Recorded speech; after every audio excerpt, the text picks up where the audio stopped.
Hello दोस्तों, नमस्कार। आज की वीडियो में हम लोग जानेंगे जीव विज्ञान के पेपर के सॉल्यूशन के बारे में। पिछले वीडियो में हमने जीव विज्ञान के पेपर के बारे में बात की थी, कैसे क्वेश्चंस आए थे, कैसे इन्हें सॉल्व करना था और कैसे हमें सारे क्वेश्चनों को अटेंड करना था। तो यहाँ पर हमें कई कमेंट आए कि इसका सॉल्यूशन बताइए, तो इसका सॉल्यूशन आज की इस वीडियो में हम जानेंगे जीव विज्ञान के पेपर के बारे में, सॉल्यूशन के बारे में। तो चलिए पहले देखते हैं। यहाँ पर हमने पेपर की बात तो कर ही ली थी, फिर से देख लेते हैं। पहला क्वेश्चन यहाँ पर हमें दिया हुआ है, मोनेरा जगत का संघ है। पहला क्वेश्चन में ऑप्शनल है, तो ऑप्शनल हम यहाँ से देख लेते हैं, बाकी के आंसर हम देखेंगे। तो मोनेरा में पहला कह रहा, मोनेरा का सदस्य, चार ऑप्शन है। अमीबा, अमीबा तो मोनेरा का है नहीं। हाइड्रा भी नहीं है, केचुआ भी नहीं है, ये एनेलिडा का है। और ये है निडेरिया का, ये है पोरी प्रोटोजोआ प्रोटोजोआ का। और ये हमारा जो है ये मोनेरा संघ का, मोनेरा जगत का है।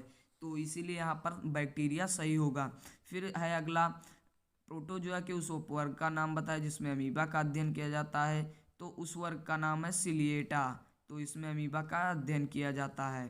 फिर अगला ऑप्शन है हमारा, अगला क्वेश्चन है, मानव में कवक द्वारा उत्पन्न रोग का नाम बताइए। तो चार ऑप्शन दिए हैं, कॉलेरा, टाइफाइड, टिटेनिस, रिंगवर्म। तो ये सारे रोग तो हमारे जीवाणु और विषाणु से होते हैं, बचा रिंगवर्म। रिंगवर्म ही एक ऐसा रोग है जो कवक से होता है। फिर है अगला, प्लाज्मा, यहाँ पर झिल्ली होता है, मिसप्रिंटिंग हो गया। प्लाज्मा झिल्ली का तरल मोज़ेक मॉडल परिकल्पना को किस वैज्ञानिक ने दिया था। तो यहाँ पर वो होंगे सिंगर तथा निकोलसन, तरल मोज़ेक मॉडल क्योंकि उन्होंने ही दिया था। अब इसका अगला क्वेश्चन देख लेते हैं। हमारा यहाँ इस पेपर का अगला क्वेश्चन है, जीव द्रव्य जीवन का भौतिक आधार है या किस वैज्ञानिक ने बताया था। तो यहाँ पर हक्सले सही होंगे क्योंकि इन्होंने बताया था protoplasm is the basic physical of life, मतलब जीव द्रव्य जीवन का भौतिक आधारशिला है।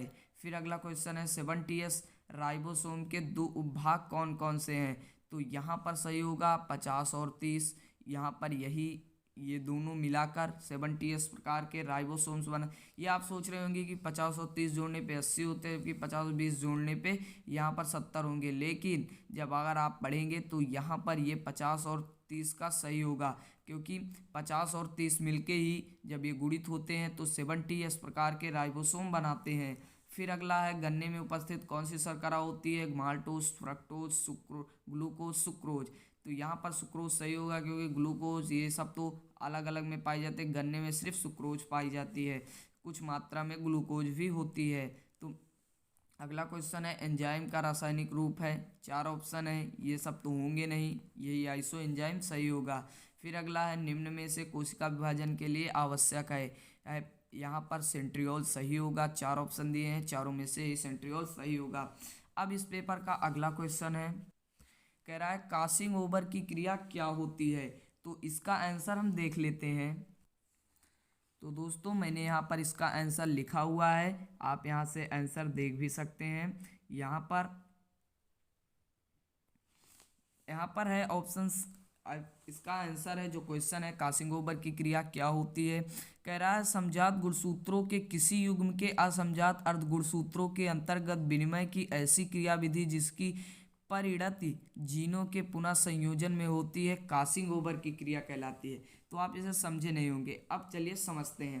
कह रहा है समजात गुणसूत्र, जब गुणसूत्र समजात हों, मतलब समान जात के, एक से एक गुणसूत्र जो अगली पीढ़ी में उसी की अगली पीढ़ी में स्थानांतरित हो, के किसी युग्म के असमजात अर्ध गुणसूत्र हो और असमजात युग्म के, जो दो युग्म मिले असमजात युग्म के हों, अर्ध गुणसूत्र के अंतर्गत विनिमय मतलब अदला बदली की ऐसी क्रियाविधि जिसकी परिणति जीनों के पुनः संयोजन, मतलब जीन उनमें फिर से पुनः संयोजित हो जाते हैं, उसे ही क्रॉसिंग ओवर कहते हैं। तो आशा करता हूँ ये क्रॉसिंग ओवर आप समझ गए होंगे। अब बात करते हैं इसके अगले क्वेश्चन की। तो अगला क्वेश्चन है, कोशिका चक्र की यश प्रावस्था में क्या होता है। तो यहाँ पर इसका भी आंसर मैंने लिखा हुआ है। कोशिका चक्र की यश प्रावस्था में डीएनए का निर्माण तथा इसकी प्रतिकृति होती है। कह रहा है जो कोशिका चक्र में एक यश प्रावस्था होती है, जैविक अणु जब आप पढ़ेंगे कोशिका की तो वहाँ पर आपको यश प्रावस्था पढ़ाया जाएगा। यश प्रावस्था क्या है, तो यस प्रावस्था में डीएनए का निर्माण तथा इसकी प्रतिकृति होती है, मतलब फिर से उत्पत्ति होती है। तो यहाँ पर इसका डीएनए का निर्माण भी कोशिका चक्र की यस प्रावस्था में होता है। अब इस पेपर का अगला क्वेश्चन है यहाँ पर, स्तनधारियों में दुग्ध शर्करा किस रूप में पाई जाती है, लिखिए। ये क्वेश्चन हमारे 1 नंबर के हैं, इसीलिए मैं ज़्यादा लंबा इसे नहीं लिख रहा हूँ। तो एक लाइन में आप आंसर दे देंगे, आपको आसानी से 1 नंबर मिल जाएंगे। तो क्वेश्चन क्या था हमारा, स्तनधारियों में दुग्ध शर्करा किस रूप में पाई जाती है। तो यहाँ पर इसका आंसर मैंने लिखा हुआ है, आंसर आप देख सकते हैं। कह रहा है वे सभी अणु जो आपस में क्रिया करके जैव प्रणाली का आणविक आधार बनाते हैं जैविक अणु कहलाते हैं। और यहाँ पर क्वेश्चन था जैविक अणु क्या है, मैंने ये क्वेश्चन पढ़ दिया था। जैविक अणु क्या है, तो जैविक अणु कह रहा है वे सभी अणु जो आपस में क्रिया करके जैव प्रणाली का आणविक आधार बनाते हैं। मतलब अब कह क्या रहा है ये समझते हैं। जैसे अब मान लीजिए आपके शरीर में अगर कार्बोहाइड्रेट प्रोटीन ये सब ना हो तो आपका शरीर क्या निर्मित हो सकता है, आप कितने दिन जीवित रह सकते हैं, 1 सेकंड भी नहीं। क्योंकि बिना कार्बोहाइड्रेट के हमारे शरीर का निर्माण ही नहीं हो सकता, प्रोटीन बिना हम जिंदा ही नहीं रह सकते, विटामिन बिना हमें कई रोग हो जाएंगे, और लिपिड के बिना ही हम जिंदा नहीं रह सकते। तो वे सभी अणु अणु मतलब कार्बोहाइड्रेट, प्रोटीन, विटामिन, कोई भी अणु हो सकता है जो आपस में क्रिया कर, जब ये आपस में क्रिया करके जैविक प्रणाली का आणविक आधार बनाते हैं। जैविक प्रणाली मतलब जो जीवों की प्रणाली है, इसके जीने की प्रणाली का आधार बनाते हैं, वे सभी जैविक अणु कहलाते हैं। तो यहाँ पर इसका एग्जाम्पल भी है, जैसे कार्बोहाइड्रेट, प्रोटीन, विटामिन, लिपिड आदि ये सब मिलकर जैविक अणु। जब लॉन्ग में पूछा जाएगा तो इसका भी वर्णन का कार्बोहाइड्रेट से कैसे करता है, तो कार्बोहाइड्रेट हमारे जीवन का एक मुख्य पदार्थ है जिससे हम जीवित रहते हैं, या बहुत सारे इसमें पाया जाता है। ये हमारे शरीर की संरचना को बनाता है और हमें ऊर्जा प्रदान करता है। प्रोटीन, विटामिन इसी प्रकार लिख देंगे। फिर अगला क्वेश्चन इस पेपर का है, स्तनियों में दुग्ध शर्करा किस रूप में पाई जाती है, लिखिए। तो ये भी 1 नंबर का क्वेश्चन है, इसे भी लिख देंगे। तो यहाँ पर इसका आंसर मैंने लिखा हुआ है, स्तनियों की दुग्ध शर्करा लैक्टोज के रूप में पाई जाती है, जिसे ग्लूकोज या लैक्टोज के एक एक अणु मिले होते हैं। अब स्तनधारी क्या है, बात ये कर लेते हैं। स्तनधारी जैसे आप कार्डेटा संघ पढ़ते हैं, इसे कई वर्गों में बांटा गया, 2 वर्ग, महावर्ग पिसीज, महावर्ग टेट्रापोडा। फिर उसे आगे उपवर्गों में भी बांटा गया, 4 उपवर्ग बने थे। सरीसृप बने थे, एवीस सरीसृप बने, और एम्फीबिया, एवीस और मैमल्स।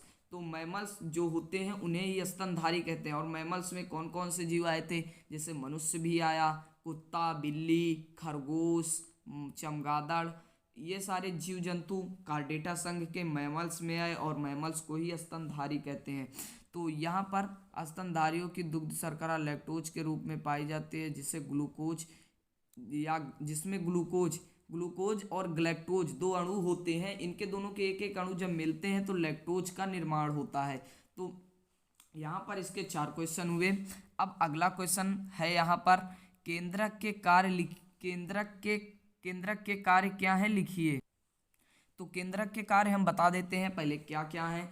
तो केंद्रक, जैसे हम कोशिका की अगर संरचना लें तो कोशिका में क्या, जो कोई भी कोशिका हो, एक कोशिकीय जीव हो या बहुकोशिकीय जीव हो, प्लांट सेल हो या एनिमल सेल हो, सब में केंद्रक जरूर उपस्थित रहता है।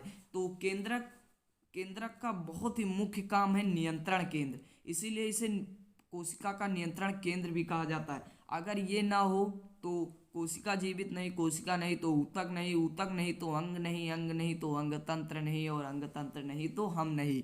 तो मतलब पूरा कार्य ये केंद्रक ही करता है, और प्रत्येक कोशिका में एक केंद्रक होता है। मतलब हमारे अंदर बहुत सारी कोशिकाएं, लाखों अरबों मिलियंस कोशिकाएं हैं, तो बहुत सारे केंद्रक हमारे होंगे, और नियंत्रण केंद्र उन्हीं के पास होता है। तो अब ये नहीं कि हमारे शरीर का नियंत्रण वो करते हैं, नियंत्रण तो हम ही करते हैं, लेकिन कोशिकाओं के अंदर जो क्रियाएं हो रही हैं उसका नियंत्रण वो करते हैं।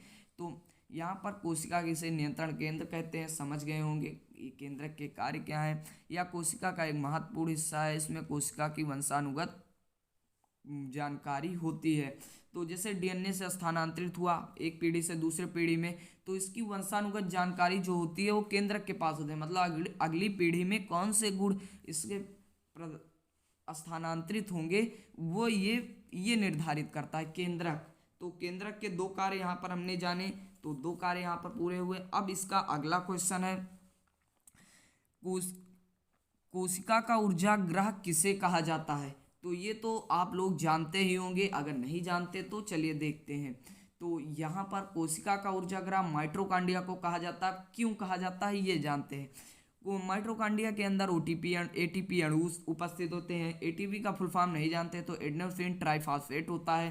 तो जब इसमें से एक आईपी अणु निकाल दिया जाता है तो एडीपी का निर्माण होता है और 38 एटीपी का निर्माण हो जाता है। मतलब फिर से उसमें से 38 एटीपी बनते हैं और जिनसे बहुत सारी ऊर्जा उत्पन्न होती है।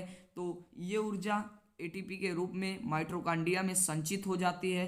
एटीपी को ऊर्जा का सिक्का कहते हैं और माइटोकॉन्ड्रिया को ऊर्जा ग्रह कहते हैं। तो इसीलिए कहते हैं क्योंकि एटीपी के रूप में ऊर्जा इसी में आके संचित हो जाती है और ये पूरी कोशिकाओं को ऊर्जा देता रहता है। तो इसीलिए इसे ऊर्जा घर भी कहा जाता है। अब इसे power house of the cell भी कहते हैं। फिर अगला क्वेश्चन हमारा है यहाँ पर, कह रहा है ऐच्छिक पेशी क्या होती है, लिखिए। तो ऐच्छिक पेशी आप जानते ही होंगे, नहीं जानते तो बात कर लेते हैं। ऐच्छिक पेशियाँ क्या होती हैं? हमारा शरीर बहुत सारी पेशियों से मिलकर बना है, बहुत सारी पेशियाँ इसमें पाई जाती हैं। जैसे हमारे अंदर ऐच्छिक, अनैच्छिक और हृदय 3 प्रकार की पेशियाँ पाई जाती हैं। तो ऐच्छिक पेशी क्या है? वे पेशियाँ जो हमारे नियंत्रण में हों। अनैच्छिक पेशियाँ क्या है? वे पेशियाँ जो हमारे नियंत्रण में ना हो। हृदय पेशी क्या है? जो जीवन से मरण तक चले, मतलब एक बार शुरू हो गई तो जीवन पर्यंत ही रुकेंगी। तो फिलहाल ऐच्छिक पेशी की बात करते हैं। जैसे ऐच्छिक पेशियाँ क्या होंगे? हमारी इच्छा अनुसार, जैसे हम अपना अंगुली जब मन कहे तब हिलाएं, हमें जब लिखना होगा तभी हम लिखेंगे। तो ये तो हमारे ऊपर डिपेंड है ना, जब हमारा मन कहेगा हम इधर लिखेंगे या इधर देखेंगे। तो ये सब तो हमारी बात की बात हो गई। हम जब मन कहे हम अपना पैर उठाएंगे, तो ये सब तो हमारे ऊपर नियंत्रित है। लेकिन जैसे आँख झपक रही है तो ये तो हम थोड़ी देर के लिए इसे कंट्रोल कर सकते हैं, लेकिन एक निश्चित समय अंतराल बाद यहाँ खुद ही झपक जाएगी। आप कभी देखे होंगे कि हमारी आंखों से आंसू निकलना, तो ये भी हमारे नियंत्रण में नहीं है, क्योंकि आंखों से आंसू कभी निकल सकते हैं, जब वो ऐसी क्रियाएं होंगी तो निकल सकते हैं। तो यहाँ पर ये हो गई ऐच्छिक पेशियाँ, अनैच्छिक पेशियाँ और हृदय पेशी। हमारे हृदय की पेशी है। हार्ट 1 मिनट में 70 से 75 बार धड़कता है, ये सब आप जानते ही होंगे। तो जितनी देर वो धड़कता है उसी को मापांक को ही वो जो होता है हृदय पेशी, वो रुकती नहीं, जीवन पर्यंत ही रुकती है, और रुक गई तो दोबारा चालू भी नहीं हो सकती, तो उसे हृदय पेशी कहते हैं। अब बात करते हैं अगले क्वेश्चन की। अगला क्वेश्चन यहाँ पर क्या है, कह रहा है लिलियेसी कुल का पुष्प सूत्र लिखिए। तो कुल हमें अपने चैप्टर में 3 पढ़ने हैं, सोलेनेसी, लिलियेसी और फेबेसी। तो हमें यहाँ पर सोलेनेसी का पुष्प सूत्र लिखने को दिया है, तो हमने लिखा हुआ है Br डॉट प्लस, यहाँ पर ये द्विलिंगी का चिन्ह होता है P 3+3 A 3+3 और G3। अब इसका मतलब समझा। Br मतलब अच्छुपस्थित है, इसका मतलब त्रिज्या सममिति होगी, मतलब पुष्प त्रिज्या सममिति का है। और इसका मतलब द्विलिंगी नर्मदा भी है। इसका मतलब होता है, इसका मतलब लिख सकते हैं पेटल मतलब बाह्यदल उपस्थित है, 3+3 के जोड़े में है। एंड्रूसियम भी है, एंड्रूसियम मतलब जायांग, और यहाँ पर 3+3 के जोड़े में ये भी हैं। और कह रहा है गायनूसियम 3 मतलब पुमंग भी यहाँ पर 3 में है, और इसका मतलब होता है मादा ऊपर है और पुरुष भाग नीचे है। तो यहाँ पर ये हो गया पुष्प सूत्र, समझ गए होंगे। अब अगला क्वेश्चन यहाँ पर है उभयचर किसे कहते हैं, लिखिए। तो उभयचर आप लोग जानते ही होंगे। तो उभयचर पहले बात कर लेते हैं उभयचर जंतु के बारे में। उभयचर जंतु जैसे मेढक ले लेते हैं, मेढक जल और थल दोनों में रहता है। तो ऐसे जंतु जो जल थल दोनों जगह रहते हों उन्हें उभयचर कहते हैं। जैसे मेढक के अंदर जब बाहर रहता है तो गल फेफड़े द्वारा सांस लेता है, अंदर चला जाता है गलफड़े द्वारा, उसके अंदर दोनों। ये एक विशेषता है। और इन इसके जो जीव हैं उभयचर के, उसे एम्फीबिया में रखा गया, जैसा कि बताया कार्डेटा संघ के एम्फीबिया में उसे रखा गया है। तो यहाँ पर ये उभयचर की बात हो गई। अब बात करते हैं, यहाँ पर अगला क्वेश्चन है मूलाभास क्या है, लिखिए। तो मूलाभास क्या है ये जान लेते हैं। कह रहा है चपटे हिफसैसी में नीचे के भाग से जो मिट्टी या चट्टान से लगा होता है पतले बाल जैसे मूलाभास निकलते हैं, जो जल और लवण सोखते हैं। जैसे आपने कभी कभी कोई ऐसा पौधा देखा होगा, तो देखा होगा कि चट्टानों में ऐसे कई पौधे उगते हैं जो अगर आसपास पानी हो तो छोटे छोटे उनमें से ऐसे रोएनुमा संरचना निकल आती है और उसी जल में वो चली जाती हैं। तो उससे क्या होता है, पौधे उससे लवण जल इत्यादि सोखते हैं। तो उसे ही मूलाभास कहते हैं। चपटे हिप्सैसी मतलब चपटे होते हैं, हिप्सैसी मतलब ऐसी संरचना, चपटी नुमा संरचना पाई जाती है जो मिट्टी या चट्टान से लगा होता है। देखे होंगे आप लोग, या नहीं देखे होंगे तो गूगल पे देख सकते हैं। यहाँ पर अगला क्वेश्चन है पेपर का, कह रहा है, ये हमारा क्वेश्चन नंबर 3 हो गया। 2 नंबर क्वेश्चन है ब्रायोफाइटा में नर एवं मादा जननांग को क्या कहते हैं, लिखिए। तो ब्रायोफाइटा में नर जननांग को पुंधानी कहते हैं और स्त्री जननांग को स्त्रीधानी कहते हैं।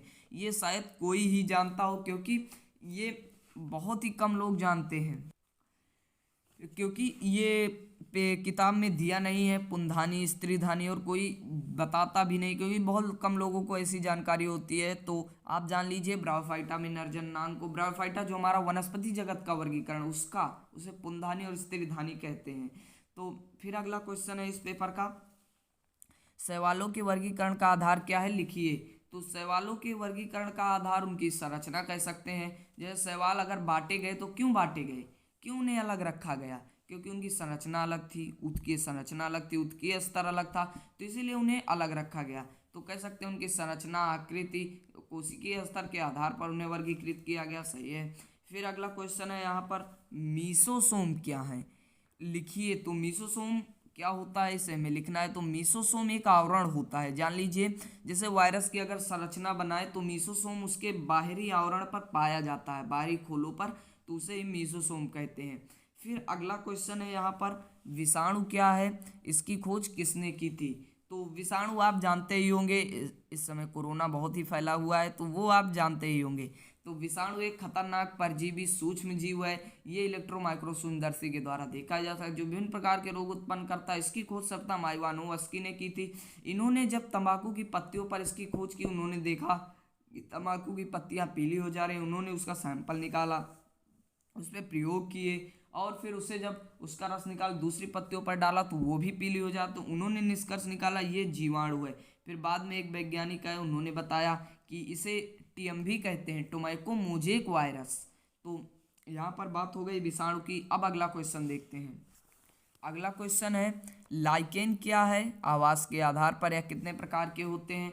तो लाइकेन आप लोग जानते ही होंगे। लाइकेन एक सहजीविता का उदाहरण है, जिसमें कवक और शैवाल मिलकर एक साथ साथ जीवन यापन करते हैं, साथ साथ जीवित रहते हैं। जब कवक पानी में रहता है और शैवाल उसके ऊपर उगाते हैं, शैवाल प्रकाश संश्लेषण करता है, भोजन बनाता है सूर्य के प्रकाश से, तो भोजन कवक को देता है, बदले में कवक उसे आहार और पानी देता है, जल प्रदान करता है। तो साथ साथ दोनों की सहजीविता चलती रहती है। तो इसे एक प्रकार की मित्रता भी कह सकते हैं। जाति के अलग अलग लेकिन रहते साथ हैं, खाते साथ हैं, पीते साथ हैं, तो हर चीज़ एक साथ साथ करते हैं। तो इनका वर्गीकरण का इन्हें इस आधार पर वर्गीकृत किया गया, इनके सहजीविता के आधार पर, क्योंकि यह एक सहजीवी के उदाहरण भी हैं, तो इसीलिए इन्हें वर्गीकृत किया गया। फिर अगला क्वेश्चन है यहाँ पर राजसंघ कार्डेटा के 4 प्रमुख लक्षण लिखिए। तो चार लक्षण लिखने हैं, आसानी से लिख सकते हैं, क्योंकि इसके बहुत सारे लक्षण हैं और आप जानते भी होंगे। कोई लक्षण आप लिख दीजिए, जरूर नहीं कि जो मैंने लिखा है वही आप लिखिए। ये स्वतंत्र परजीवी उत्कीय स्तर के विकसित जीव हैं, जो प्रायः सभी स्थानों पर पाए जाते हैं। जैसे मेढक को ले लीजिए, जलस्थल दोनों में, पिसीज में, मछलियों को ले लीजिए, मैमल्स को ले लीजिए, एप्स को ले लीजिए, आकाश में, ये धरती पर मैमल्स हर जगह रहते हैं, एप्स आकाश में रहते हैं, एम्फीबियन जल में थल दोनों में रहते हैं, सरीसृप दीवारों पर रहते हैं, पत्थरों में रहते हैं। तो ये कुछ भी ले सकते हैं आप, जनन प्राय लैंगिक होता है। रुधिर परिसंचरण तंत्र बंद प्रकार का होता है। द्विपार्श्व सममिति की होती है, जैसा कि मैंने बताया था, जैसे बीच से काट देने पर द्विपार्श्व सममिति होती है। तो यही द्विपार्श्व सममिति होती है, पिछले वीडियो में हमने बताया भी है। फिर यहाँ पर अगला क्वेश्चन है, मूल रोम के प्रमुख कार्य क्या हैं, लिखिए। तो मूल रोम का मुख्य कार्य क्या होता है, ये लिखे। मूल रोम का मुख्य कार्य धरती से जल व खनिज लवणों का अवशोषण करना है। प्रायः पौधों में होता है और पौधों में ही इनका संवहन होता है। तो जैसा कि अभी आया भी था, एक क्वेश्चन पूछे पीछे मूलाभास क्या है, तो उसी से क्वेश्चन लिया गया। मूल रोम वही जो वहाँ निकल आते हैं छोटी छोटी संरचना, उन्हें ही मूल रोम कहते हैं। तो ये आप समझ गए। अब अगला क्वेश्चन देखते हैं। अगला क्वेश्चन है, कह रहा है ऊतक किसे कहते हैं। ये सब तो आप बहुत ही जानते होंगे, बहुत बार पढ़े भी होंगे। तो ऊतक बहुत सारी कोशिकाओं का ऐसा समूह है जिससे बहुत सारी कोशिकाएं मिली हैं, कार्यता संरचना में समान हो। अब ये नहीं कि ये कोशिका ये कार्य करती, वो कोशिका वो कार्य मिला दी, ये ऊतक नहीं बन सकता। कार्य में समान हो, संरचना में समान हो, मिला दीजिए ऊतक का निर्माण। तो समझ गए होंगे। अगला क्वेश्चन है यहाँ पर, रक्त क्या है, इसे कितने वर्गों में बांटा गया। तो ये क्वेश्चन बहुत ज़्यादा इंपॉर्टेंट है। तो बात कर लेते हैं रक्त की। रक्त एक तरल संयोजी ऊतक है, मुख्यतः कशेरुकियों में पाया जाता है। कशेरुकियों में इसका श्रावण होता है। इसे दो वर्गों में बांटा गया, प्लाज्मा रुधिराणु। रुधिराणु को तीन वर्गों में बांटा गया। पहला आरबीसी, डब्ल्यूबीसी, प्लेटलेट्स। आरबीसी मतलब रेड ब्लड कार्पोसेल्स, डब्ल्यूबीसी मतलब वाइट ब्लड कार्पोसेल्स, प्लेटलेट्स मतलब प्लेटलेट्स। फिर अगला क्वेश्चन है तीसरा का 10, यहाँ पर देख लेते हैं। कह रहा कोशिका भित्ति क्या है, लिखिए। कोशिका भित्ति कोशिका के एक बाहरी आवरण होता है, कोशिका चारों ओर ढके रहता है, जंतु पादप दोनों कोशिकाओं में पाया जाता है। ये सब लिख सकते हैं। बहुत क्वेश्चन होते हैं जिन्हें हमें अपने आप से बना के लिखना होता है, इनका आंसर हमें बुक में बहुत ही कम मिलता है। तो अब इस पेपर का अगला क्वेश्चन देखते हैं। यहाँ पर अगला क्वेश्चन है, कह रहा है सूत्री एवं अर्धसूत्री विभाजन में अंतर लिखना है। 3 नंबर का लिख लेंगे। तो इसे मैंने अंतर लिखा हुआ है, या केवल जनन कोशिकाओं के समय ही युग्मक बनाते हैं। मतलब सूत्री विभाजन में केवल जनन ही जब होगा तभी ऐसी कोशिकाओं में युग्मक बनेंगे। फिर अर्धसूत्री विभाजन है, यह सभी कायिक कोशिकाओं में होता है। मतलब कह सकते हैं कि या जंतुओं में होता है या पौधों में होता है। पौधों में ही कायिक प्रवर्धन होता है, तो कायिक कोशिकाओं में होता है। विभाजन होने वाली प्रवस्थाएं 2 बार दोहराई जाती है, मतलब 2 बार विभाजन होगा तभी ये प्रवस्थाएं होंगी। विभाजन की पूर्ण क्रिया एक ही क्रम में पूरी हो जाती है। तो ये आप समझिए, एक ही क्रम में पूरी, इसमें 2 बार होती है, इसमें 1 बार ही पूरी हो जाती है। कह रहा है पेक्टीन अवस्था क्रॉसिंग ओवर तथा केजमेटा का निर्माण होता है। तो क्रॉसिंग ओवर पीछे बताया है, केजमेटा एक पदार्थ होता है जिसमें इसका निर्माण होता है। पेक्टीन की उपावस्था आ जाती है सूत्री विभाजन में। पेक्टीन एक उपावस्था होती है जो सूत्री विभाजन में आ जाती है। इसमें कह रहा है क्रॉसिंग ओवर के केजमेन नहीं बनते, तो इसमें बनते हैं, इसमें नहीं बनते केजमेटा। तो यहाँ पर बात हो गई इसकी सूत्री विभाजन की। फिर अब हमारा लॉन्ग आंसर्स आ गए हैं। अब चौथे का पहला देख ले, 5 जगत वर्गीकरण क्या और इसे किसने प्रतिपादित किया। तो ये 4 नंबर का हमें लंबा लिखना होगा, तो लिख देते हैं। 5 जगत वर्गीकरण कैरोलस लिनियस ने दिया। जब ये आए तो इनके पहले ही कैरोलस लिनियस आ चुके थे, उन्होंने द्विनामकरण पद्धति भी दे दी थी। तो फिर उनके बाद आए इन्होंने 5 जगत वर्गीकरण दिया, जिन्होंने 5 जगत में इसे विभाजित किया संरचना को, उसके संरचना के आधार पर। और इसे सर्वप्रथम सर आर्यभट्ट ने ही दिया था, ये आप लिख सकते हैं। इसका आंसर मैंने पूरा विस्तार से लिखा हुआ, इसे देख सकते हैं। मैं अपनी भाषा में आपको बता देता हूँ, आप समझ लेंगे। फिर अगला यहाँ पर इसी का भी और भी वर्गीकरण किया हुआ है। कह रहा है मोनेरा, इसमें सभी आदिम जीव रखे गए हैं जिसमें केंद्रक अनुपस्थित होता है। ये जब 5 जगत वर्गीकरण, इन्होंने इसी 5 जगतों में इसे वर्गीकृत किया। मोनेरा, प्रोटिस्टा, कवक, पादप, जंतु। तो इन सब के इनमें सभी कवक रखे गए। राइजोपस मशरूम कवक वाले में रखे गए। इसमें अमीबा, पैरामीशियम, म्यूगुलिना, एक कोश। इसमें केंद्रक नहीं था, इसमें था, इसमें भी था, इसमें था, इसमें एक कोश के, इसमें एक कोश के, इसमें बहुकोशिकीय कोशिका संख्या बढ़ी। फिर आगे और भी विकसित होते गए, इवोल्यूशन होता गया। तो इसके सारे एग्जाम्पल्स भी मैंने लिखे हुए हैं, आप यहाँ से देख सकते हैं। जंतु में सभी जंतु रखे गए, आप कोई भी एग्जाम्पल ले सकते हैं, कार्डेटा संघ का ही ले सकते हैं। फिर अगला क्वेश्चन है यहाँ पर, शैवालों के आर्थिक महत्व का वर्णन कीजिए। तो ये आप कर सकते हैं, मैंने यहाँ पर लिखा भी है कुछ। शैवाल के उपयोग क्या है। शैवाल एक कोश के अविकसित पादप है।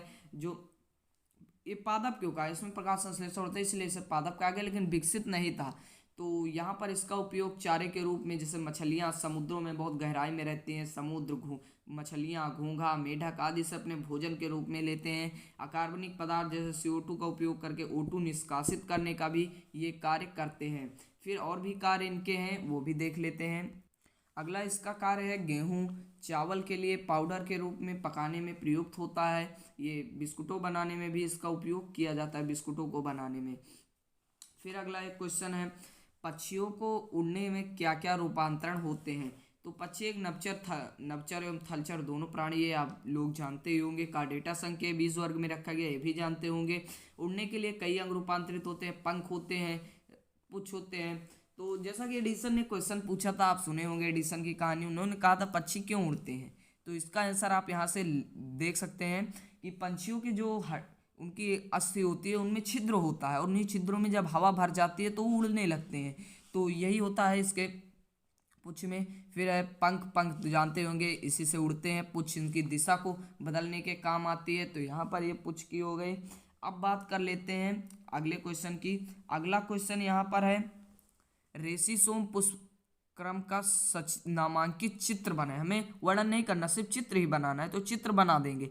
तो चलिए उसका फिगर भी दिखा देता हूँ।